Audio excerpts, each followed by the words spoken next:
Well, look who's here. Former Speaker of the House, Newt Gingrich, joining us. Newt, thanks for coming by again. We appreciate it. I want to know how you would characterize the Democrats' response to Trump's peace deal.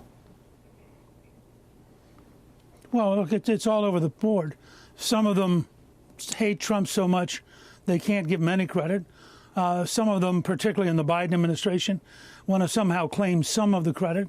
And a number of them have been pretty honest, including Hillary Clinton, who came out, and Bill Clinton. Both have said this is an amazing achievement, and we have to recognize it. And a number of Democratic congressmen have said, you know, whether you like Trump or don't like Trump, this is an astonishing breakthrough. So I think it's a little bit of a mixed bag. The hard line of the Democratic Party, remember, some of them want to see Israel destroyed. So from their standpoint, a truce which keeps Israel safe and prosperous is a defeat for their values. When they chanted peace, they actually meant the end of Israel. They didn't mean peace in the way that's evolved. But frankly, it just makes them look more isolated. And I think their party is sort of in the shadows now. Yeah. You know, I mean, Schumer is much smaller and Donald Trump is much bigger as a result of the last few days. I want to get to the shutdown. Speaker Johnson is warning the Democrats about this shutdown. Listen to what he has to say.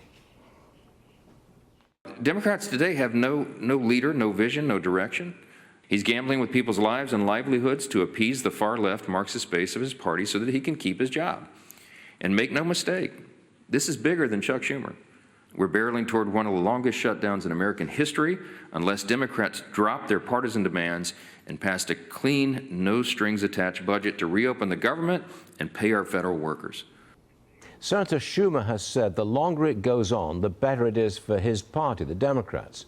So is this drawn-out 14 days government that shut... You're laughing. It's not good for the Democrats? Well, look, I mean, first of all, can you imagine a more heartless comment than to say every day that goes by and people aren't paid and services aren't provided is good for the Democratic Party?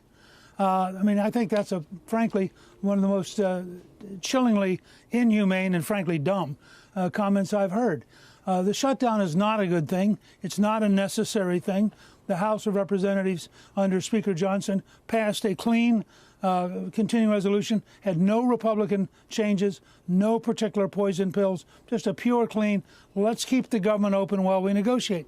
The Democrats decided on almost a kamikaze strategy of throwing themselves straight into forcing a government shutdown and forcing it, frankly, on behalf of a huge increase in spending. And I think that's why, in the end, this is not working. People would like to see the government reopen. People accept that there are some reforms that are needed in health care, but not necessarily a blanket automatic, you know, pay every illegal immigrant, pay every crook, pay every person who refuses to work model, which is where the Democrats are currently trapped. So I think this is, the president clearly is prepared to last a long time. And you would think that people who watched him yesterday and realized how huge the change was would understand that Trump's not likely to be intimidated by Chuck Schumer. Sorry, I can't help but laugh. Thousands of these No Kings protests are scheduled this weekend. And there are some Republicans who think the left is just delaying the shutdown settlement until after the rallies. What do you say to that?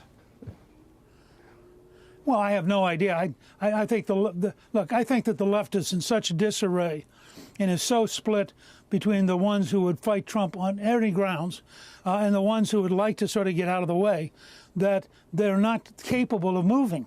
Their leadership, like Schumer, are afraid. And remember, Schumer and the Democratic leader in the House, Hakeem Jeffries, they live within 1.1 miles of each other.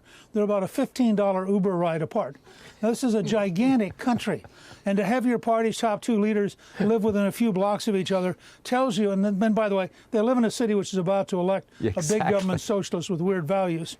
I mean, you sort of know that they get up in the morning and they're in a fantasy land that doesn't relate to the rest of the country. Mandami is a $10 Uber ride away, I believe, but I'm just being facetious here. I can't resist.